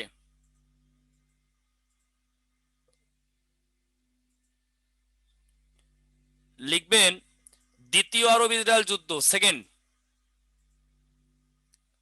দ্বিতীয় আরব ইসরায়েল যুদ্ধ।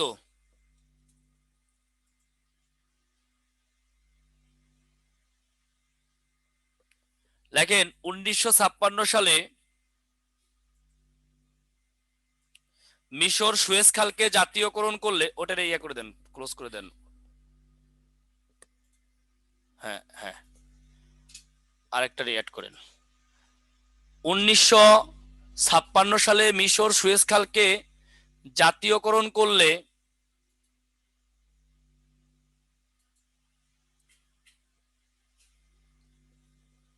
1956 সালে মিশর সুয়েজ খালকে জাতীয়করণ করলে এই যুদ্ধ শুরু হয়।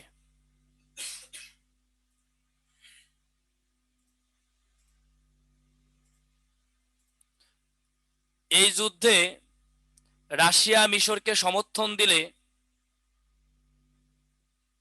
এই যুদ্ধে রাশিয়া মিশরকে সমর্থন দিলে বিরতি লাভ করে।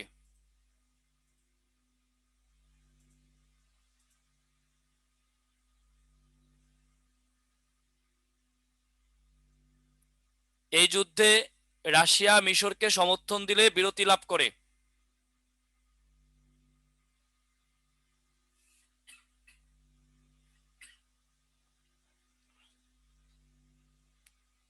এবার লেখেন তৃতীয় আরব ইসরায়েল যুদ্ধ, তৃতীয়, থার্ড,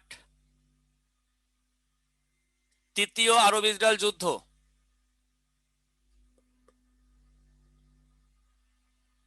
অবলিকে লেখেন 6 দিনের যুদ্ধ, তৃতীয় আরব ইসরায়েল যুদ্ধ,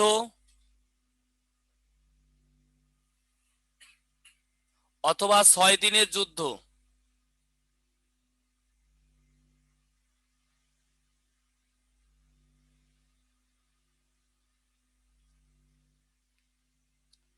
লেখেন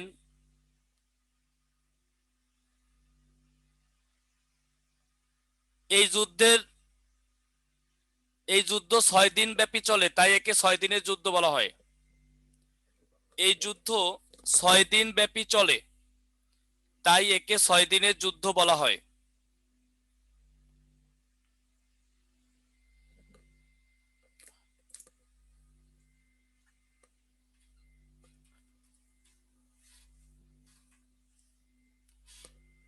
লেখেন 1967 সালে,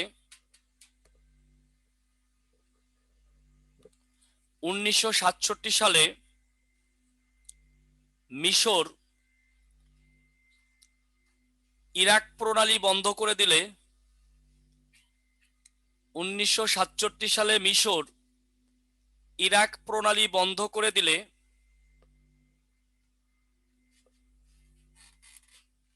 1967 সালে মিশর ইরাক প্রণালী বন্ধ করে দিলে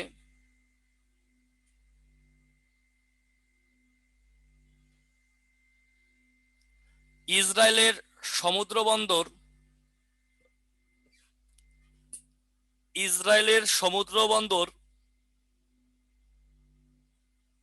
ইলাতকার, বলাৎকার না কিন্তু ইলাতকার, ইসরায়েলের সমুদ্র বন্দর ইলাতকার অচল হয়ে পড়ে।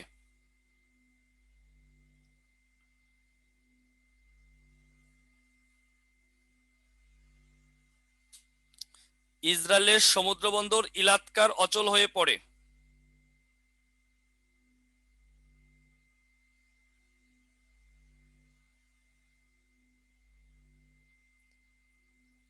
লেখেন এর ফলে এই যুদ্ধ শুরু হয়।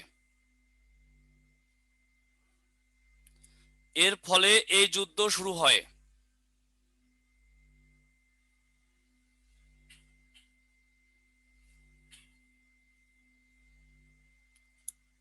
লেখেন মাত্র 6 দিনেই ইসরায়েলের শক্তির কাছে আরব দেশগুলোর পতন হয়। মাত্র 6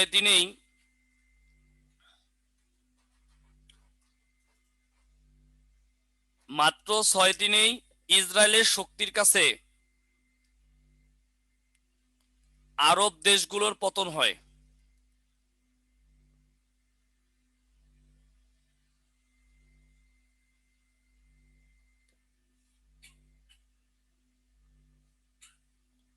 মাত্র 6 দিনেই ইসরায়েল শক্তির কাছে আরব দেশগুলোর পতন হয়।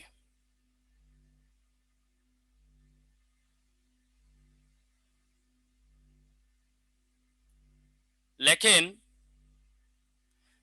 ইসরায়েল দ্রুত গতিতে, হ্যাঁ দ্বিতীয়টায় যুদ্ধবিরতি হয়েছিল। ইসরায়েল দ্রুত গতিতে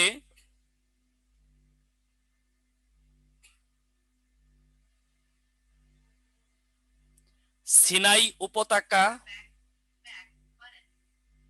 সিনাই উপত্যকা ইসরায়েল দ্রুত গতিতে সিনাই উপত্যকা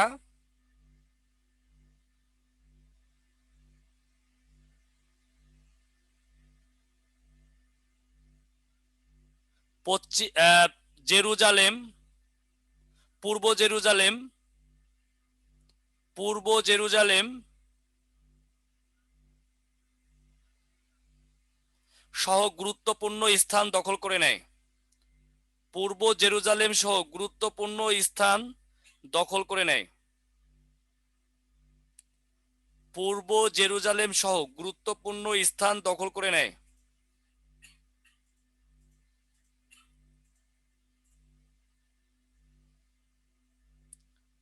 হ্যাঁ গোলান মালভূমি আছে, লিখতে পারেন গোলান মালভূমি, এটাও দখল করে নেয়।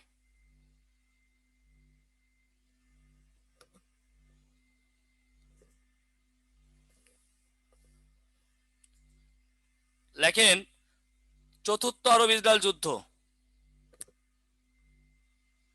চতুর্থ আরব ইসরায়েল যুদ্ধ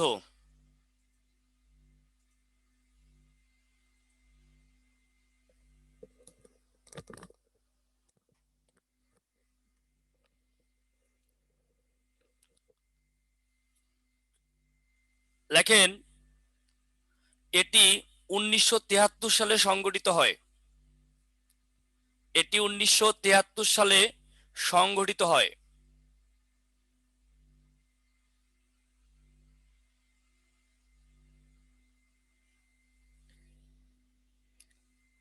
লেখেন ওআইসির নেতৃবৃন্দদের সিদ্ধান্তক্রমে, OIC organisation of Islamic cooperation পড়ানো হবে আপনাদের সামনে। ওআইসি আপনাদেরকে পড়ানো হবে, এটা রাজনৈতিক জোট। ওআইসি হচ্ছে একটা রাজনৈতিক জোট, এটা আপনাদের সামনে পড়াবো। খুবই গুরুত্বপূর্ণ প্রতিষ্ঠান, সব পরীক্ষা এখান থেকে প্রশ্ন আসে, প্রায় 38-এ আসছে, 40-এ আসছে। ওআইসির নেতৃবৃন্দের সিদ্ধান্তক্রমে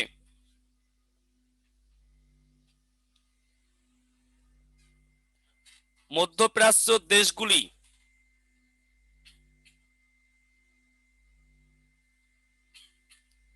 মধ্যপ্রাচ্যের দেশগুলি পশ্চিমা বিশ্বের কাছে তেল রপ্তানি বন্ধ করে দিলে, মধ্যপ্রাচ্যের দেশগুলি পশ্চিমা বিশ্বের কাছে তেল রপ্তানি বন্ধ করে দিলে এই যুদ্ধ শুরু হয়।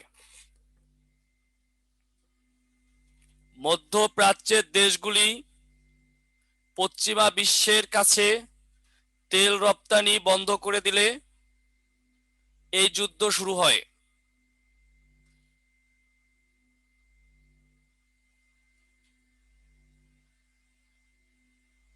এই যুদ্ধ শুরু হয়। মধ্যপ্রাচ্যের দেশগুলি পশ্চিমা বিশ্বের কাছে তেল রপ্তানি বন্ধ করে দিলে এই যুদ্ধ শুরু হয়?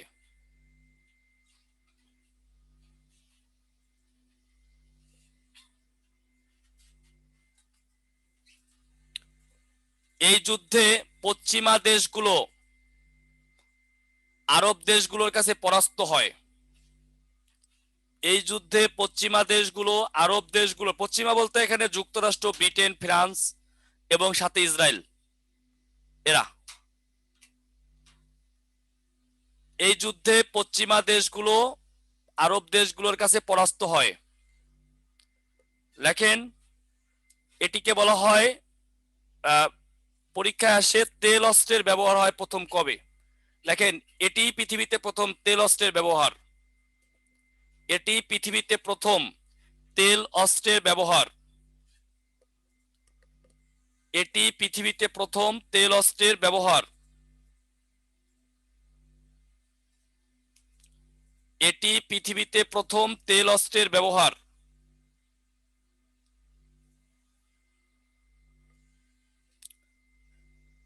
লেখেন, কোরীয় যুদ্ধ।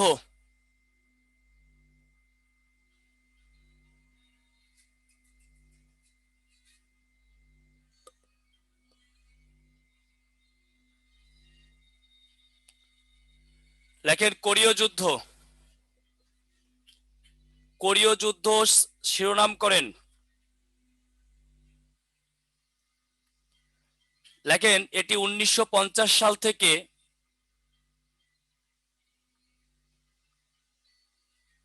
1953 সাল পর্যন্ত,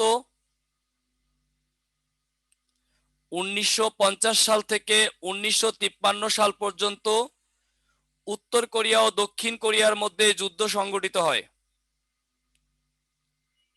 1950 সাল থেকে 1953 সাল পর্যন্ত উত্তর কোরিয়া ও দক্ষিণ কোরিয়ার মধ্যে যুদ্ধ সংঘটিত হয়।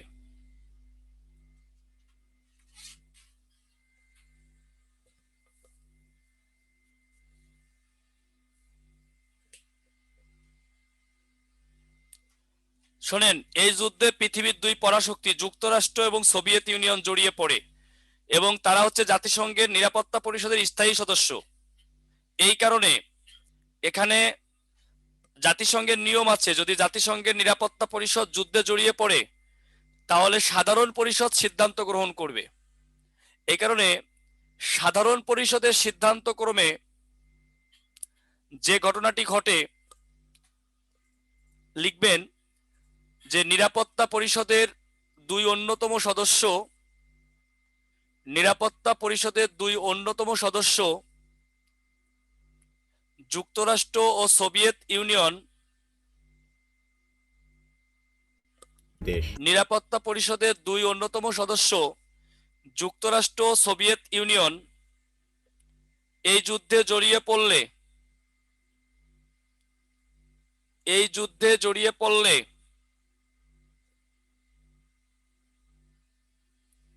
সাধারণ পরিষদের সিদ্ধান্ত ক্রমে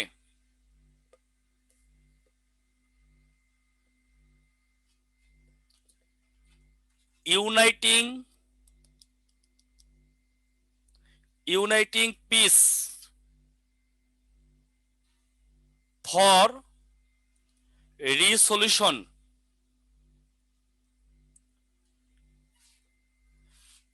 uniting for piece resolution, uniting for piece resolution গ্রহণ করা হয়।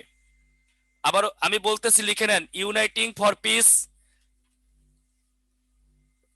রিসলিউশন, ফরটা পরেই হবে, sorry, uniting piece for resolution গ্রহণ করা হয়, অর্থাৎ শান্তির জন্য ঐক্য চুক্তি এটি গ্রহণ করে। ইউনাইটিং পিস ফর রিসলিউশন শান্তির জন্য ঐক্য চুক্তি গ্রহণ করে। পরীক্ষায় আসবে, ইউনাইটিং পিস ফর রিসলিউশন গ্রহণ করা হয়, ইউনাইটিং পিস ফর রিসলিউশন গ্রহণ করা হয় কোন যুদ্ধের প্রেক্ষিতে? উত্তর হবে কোরীয় যুদ্ধ।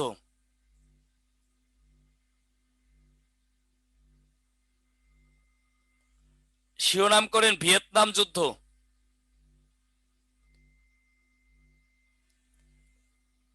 অথবা দ্বিতীয় ইন্দোচীন যুদ্ধ। ভিয়েতনাম যুদ্ধ অথবা দ্বিতীয় ইন্দোচীন যুদ্ধ, এটাই আমাদের last class, last topics. Vietnam যুদ্ধ অথবা দ্বিতীয় ইন্দোচীন যুদ্ধ।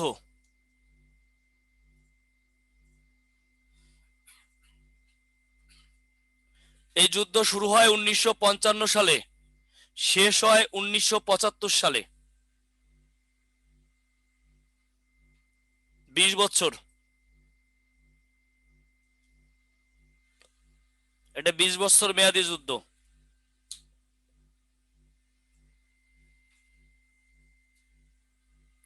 এই যুদ্ধটি শুরু হয় 1955 সালে, শেষ হয় 1975 সালে।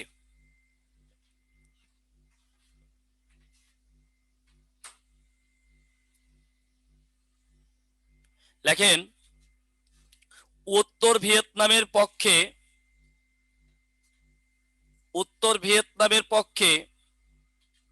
আচ্ছা লেখেন, উত্তর ভিয়েতনামের পক্ষে চীন এবং রাশিয়া যোগদান করে। উত্তর ভিয়েতনামের পক্ষে চীন এবং রাশিয়া যোগদান করে এবং দক্ষিণ ভিয়েতনামের পক্ষে যুক্তরাষ্ট্র যোগদান করে। উত্তর ভিয়েতনামের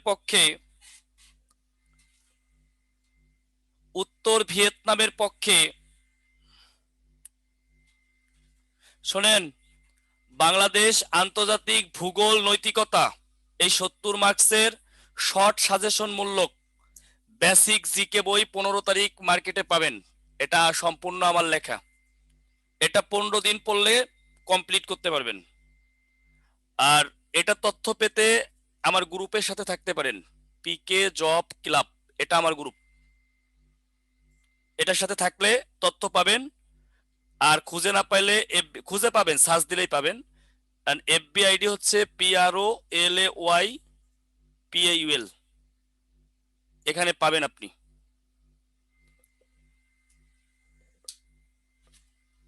ফ্রেন্ড রিকোয়েস্ট কেউ পাঠাবেন না, পাঠাইতে হলে মেসেঞ্জারে নক দিবেন আগে, তারপরে নাহলে চিনবো না, অ্যাকসেপ্ট হবে না, পরে মাইন্ড করবেন আপনি, মাইন্ডের মধ্যে নাই।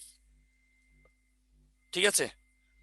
এটা গত করোনা এই 1 বছর বসে বইটা লিখছি, এবং এই করোনার সময় তো সব সাবজেক্টই পড়াইছি বাসায় বসে, এই কারণে লিখেছি এবং খুব ভালো হয়েছে। এটা খুবই মানে হবে, মানে দারুণ হবে আপনাদের জন্য। আচ্ছা, দক্ষিণ ভিয়েতনামের পক্ষে যুক্তরাষ্ট্র যোগদান করে। লিখছেন, উত্তর ভিয়েতনামের সমাজতান্ত্রিক নেতা ছিলেন হো চো মিন। উত্তর ভিয়েতনামের নেতা ছিলেন হো চো মিন, সমাজতান্ত্রিক নেতা ছিলেন হো চো মিন। আমার নামটা প্লিজ, আমার নাম জানেন না? আমার নাম প্রলয় পাল, এটা আমার নাম, PROLAY PAUL, এই দুইটা পি ক্যাপিটাল। এই নামে এফবিআইডি আছে। হো চো মিন এটা হচ্ছে সমাজতান্ত্রিক নেতা, একে বলা হয়তো আঙ্কেল বোম। লেখেন, আঙ্কেল বোম খ্যাত। এ হো চো মিনকে বলা হয়তো আঙ্কেল বোম। হো চো মিনকে বলা হতো আঙ্কেল বোম।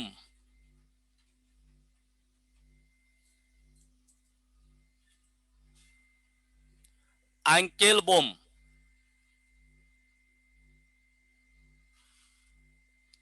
দেখেন, 1975 সালে যুক্তরাষ্ট্রের সৈন্যরা হেরে যায়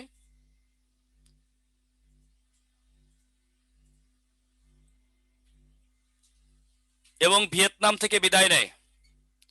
1975 সালে যুক্তরাষ্ট্রের সৈন্যরা চূড়ান্তভাবে হেরে যায় এবং ভিয়েতনাম থেকে বিদায় নেয়।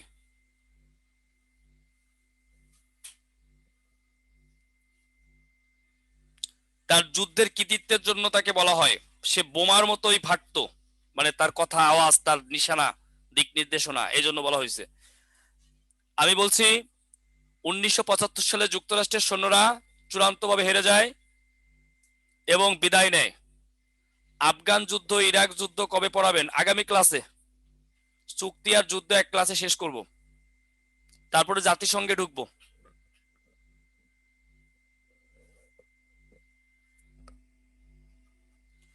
প্রিভিয়াস ইউনিভার্সিটির কোশ্চেন সলভ করলে হবে না। ডক্টর উম্মে ফাতেমা, পারলে যোগাযোগ করেন আমার সাথে, এখন সময় নাই এটা নিয়ে কথা বলার, বলে দিব। হ্যাঁ, জিকে পাওয়া যাবে 15 তারিখে। দক্ষিণ ভিয়েতনামের পক্ষে এখান থেকে আরেকবার বলবেন স্যার। ভাই, দক্ষিণ ভিয়েতনামের পক্ষে যুক্তরাষ্ট্র যোগদান করে।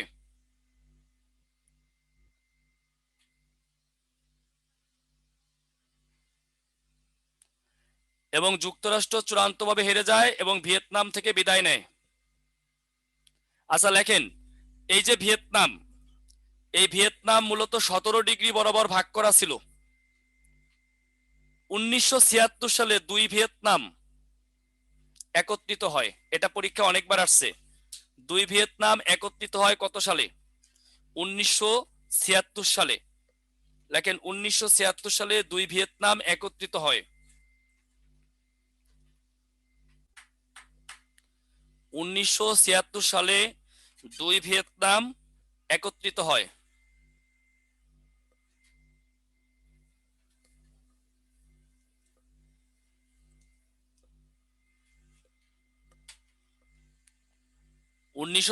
সালে দুই ভিয়েতনাম একত্রিত হয়। এই ভিয়েতনামকে একত্রিত করে আজকে ক্লাস শেষ করলাম। আগামী ক্লাস শুরু হবে সাংস্কৃতিক বিপ্লব দিয়ে।